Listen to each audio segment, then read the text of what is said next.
hapon mga ka-PNN. Narito tayo ngayon sa loob ng Multipurpose Center, Camp Brigadier General Rafael T. Crame, kung saan gaganapin ang culminating activity ngayong hapon ng alas 2.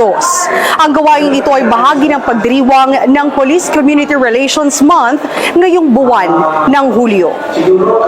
Inaasahang magtitipon-tipon ang mga pangunahing opisyal at kinatawan mula sa pambansang kapulisan, pamahalaan at iba't ibang sektor ng lipunan sa Multipurpose Center, Camp Brigadier General Rafael T. Crame, Quezon City ngayong hapon ng alas 2, ika-31 ng Hulyo taong 2025 para sa culminating activity ng ika-30 Police Community Relations Month. May temang sa bagong Pilipinas ang gusto ng pulis, ligtas ka.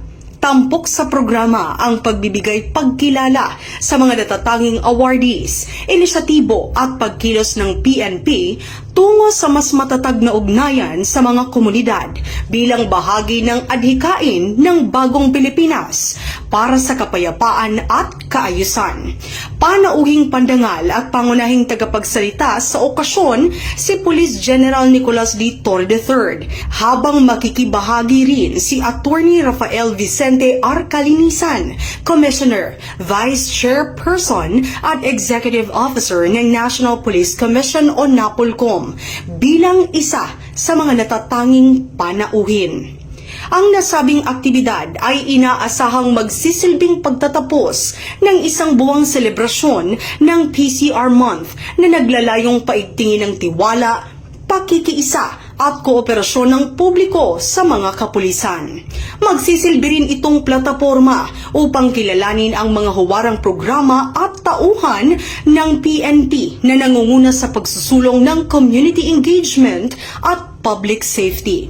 Patuloy ang paghahanda ng PNP para sa maayos at makabuluhang pagsasagawa ng naturang aktibidad na inaasahang dadaluhan ng mga opisyales, miyembro ng media at mga kinatawan mula sa iba't ibang stakeholders.